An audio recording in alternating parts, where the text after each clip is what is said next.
കൃഷ്ണ ഗുരുവായൂരപ്പ ശരണം. ഹരികൃഷ്ണ ചാനലിലേക്ക് ഏവർക്കും സ്വാഗതം. നമ്മുടെ ഗുരുവായൂരപ്പ ഭഗവാനെ തൊഴുതു കഴിഞ്ഞാൽ മാമിയൂർ ഭഗവാനെ കൂടെ ഒന്ന് പോയി തൊഴണമെന്ന് പറയുന്നത് എന്തുകൊണ്ടാണെന്ന് നോക്കാം. അതായത് ഗുരുവായൂർ ക്ഷേത്ര ദർശനം പൂർത്തിയാകണമെങ്കിൽ മാമിയൂർ ക്ഷേത്രം കൂടി സന്ദർശിക്കണമെന്നാണ് വിശ്വാസം. 108 ശിവക്ഷേത്രങ്ങളിൽ ഒന്നായി വിശ്വസിക്കപ്പെടുന്ന ഈ ക്ഷേത്രത്തിൽ പ്രതിഷ്ഠ നടത്തിയത് പരശുരാമനാണ്. ദ്വാരകയിൽ ശ്രീകൃഷ്ണൻ പൂജിച്ചിരുന്നു എന്ന് വിശ്വസിക്കപ്പെടുന്ന വിഗ്രഹമാണ് ഗുരുവായൂരിലെ പ്രതിഷ്ഠ. ദ്വാപരയുഗത്തിൻ്റെ അവസാനം ഭഗവാൻ സ്വർഗാരോഹണത്തിന് ഒരുങ്ങുമ്പോൾ തൻ്റെ ഭക്തനായ ഉദ്ധവരോട് താൻ പൂജിച്ച വിഗ്രഹം ഒഴികെ മറ്റെല്ലാം നശിക്കുന്ന ഒരു പ്രളയം 7 ദിവസം കഴിഞ്ഞ് ഉണ്ടാകുമെന്നും അതിൽ നിന്നും രക്ഷപ്പെടുന്ന വിഗ്രഹം ദേവഗുരുവായ ബൃഹസ്പതിയെയും വായുദേവനെയും ഏൽപ്പിക്കണമെന്നും അറിയിച്ചിരുന്നു.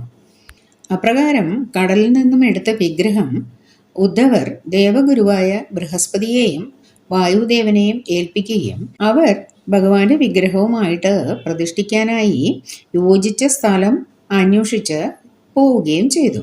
യാത്രാമധ്യേ ഭാർഗവ ക്ഷേത്രത്തിന് അടുത്തെത്തിയപ്പോൾ അവിടെ ശ്രീ പാർവതി പരമേശ്വരന്മാരുടെ താണ്ഡവ നൃത്തം ദേവഗുരുവായ ബൃഹസ്പതിയും വായുദേവനും കാണുകയുണ്ടായി.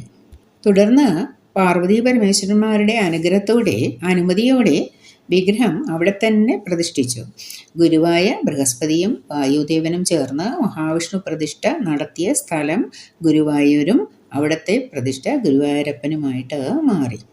ഈ പുണ്യമുഹൂർത്തത്തിൽ പങ്കെടുത്ത പാർവതി പരമേശ്വരന്മാർ പിന്നീട് ശക്തി പഞ്ചാക്ഷരി ധ്യാന രൂപത്തോടെ മമ്മിയൂരിൽ സ്വയംഭൂവായി അവതരിച്ചു എന്നാണ് വിശ്വാസം. അതുകൊണ്ട് തന്നെ ഗുരുവായൂർ ദർശനം പൂർത്തിയാകണമെങ്കിൽ മമ്മിയൂരപ്പനെയും കാണണമെന്നാണ് വിശ്വാസം. ഗുരുവായൂർ ക്ഷേത്രത്തിലെ പ്രതിഷ്ഠാ സമയത്ത് മമ്മിയൂരപ്പൻ്റെ സാന്നിധ്യവും ഉണ്ടായിരുന്നു എന്നാണ് ഐതിഹ്യങ്ങളും പറയുന്നത്. ആയതിനാൽ നാം ഗുരുവായൂരപ്പ ഭഗവാന്റെ ദർശനം കഴിഞ്ഞിട്ട് മമ്മിയൂരപ്പനെ കൂടി ദർശിക്കേണ്ടതാണ്. ഏവർക്കും ഗുരുവായൂരപ്പ ഭഗവാന്റെ അനുഗ്രഹം ഉണ്ടാകട്ടെ എന്ന് പ്രാർത്ഥിക്കുന്നു. ഹരേ കൃഷ്ണ. സർവം കൃഷ്ണാർപ്പണമസ്തു.